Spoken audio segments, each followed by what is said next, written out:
Welcome to another episode of Out There with Johnny. Been a while since I posted a video. A lot of things get in the way, and again, like I said, this is not a monetary thing, but I wanted to share some things with you. And one of the things I want to share with you on this video is one of the setups I'm really starting to like a lot.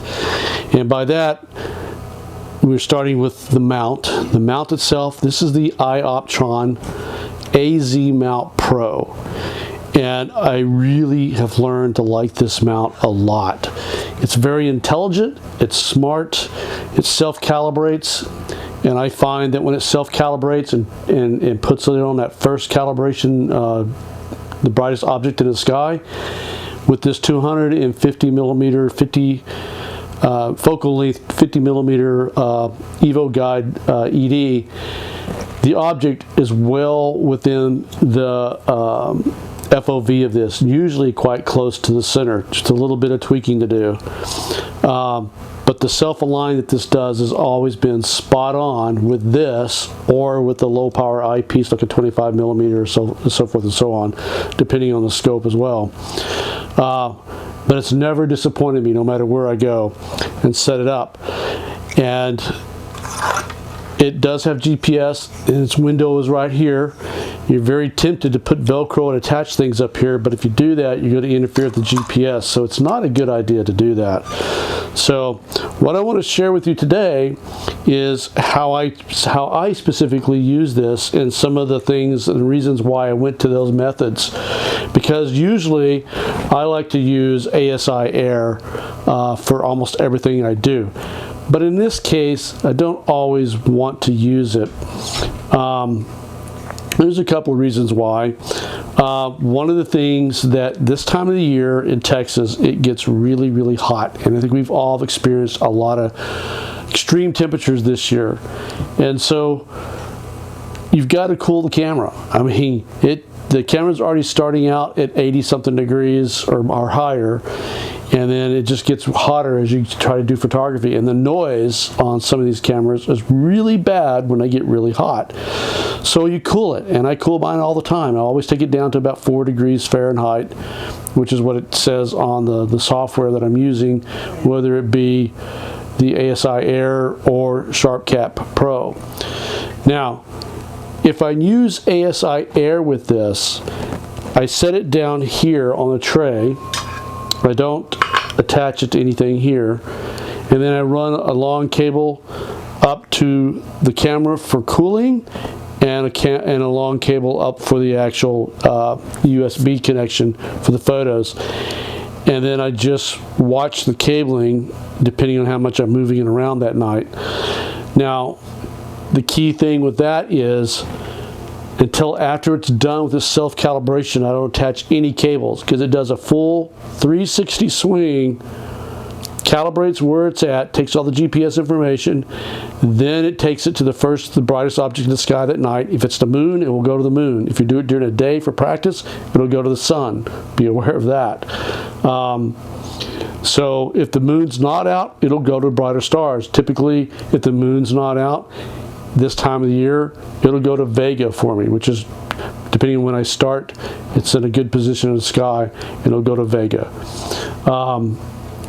And like I said, it's always well within the field of view. And I just tweak it to the center of the screen that I'm using, and then set that as the calibration. And then from that point on, the rest of the night, if I'm jumping from place to place and just doing some quick EAA stuff, they're all there. They're well within the field of view. Now, the ASI Air, I got to give it a power supply. Then I got to power the camera from the ASI Air, and I got to power the cooling from the ASI Air. The Alt-Az Mount Pro has its own internal battery, so you don't need it, and it's good for many hours, 10 to 12 hours, so you don't need power for it. It's also Wi-Fi, so you can actually link your phone or tablet to it, and you can use the Sky Safari program to drive this scope. Touch what you want to look at, and it drives it there. That works really well too. Now, if you want to use Sky Safari Pro, then you've got to have it. You've got to have your phone or your tablet hooked to this. But if you do that, I mean, it's connected to this via Wi-Fi. If you do that, now you can't connect to your Sky Safari Pro. You can't, your ASI Air, whichever model you have.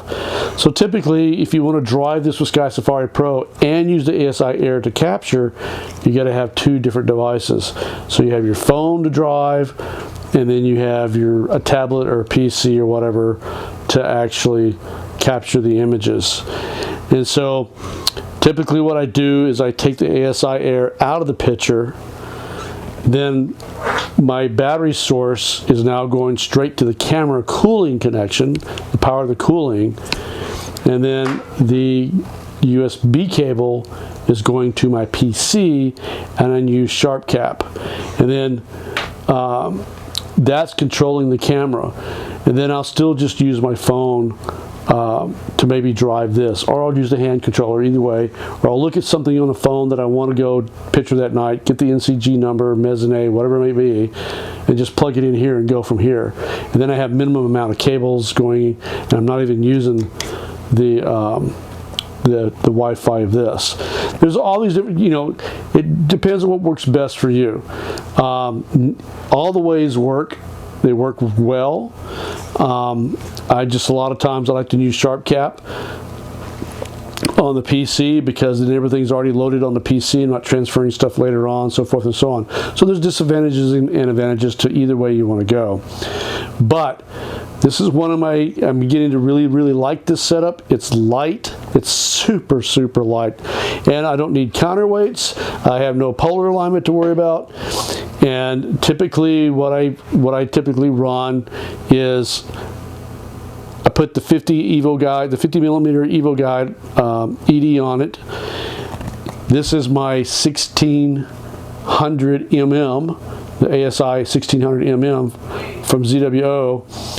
And then for filters, what I typically use on this is the Optolong L Extreme. And I recently had a good clear night. I didn't have to get up the next day. And so what I did is I did a series of captures that are only 30 seconds long, and I only captured 12 images of each object. And it did an outstanding job, but you have to appreciate black and white. I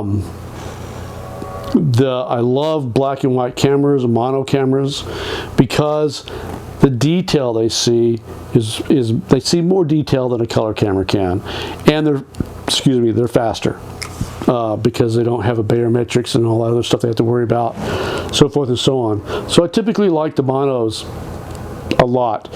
Color. My one-shot color camera, the ASI 294 MC Pro, which is cool as well. I do like that camera, and I do use it a lot of times, but I usually use it for really long exposures, and I usually use it in equatorial mode. I don't really use it in the AZ mode because I want to get things a little faster.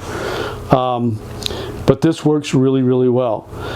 And I wanted to share this with you. Would you just take a quick look at the setup? It's really, really small. I mean, it's just super light. It's nothing to pick up and carry around. Look at the photos at the end of this video. See what you think of this type of setup, what you're seeing, what it's captured. And again, remember, those are 30-second exposures, and there are only 12 of them stacked per item. So so imagine if I captured hours of data on any one of those objects. So with that said, enjoy the photos and let me know in the comments what you think, and we will see you in the next one.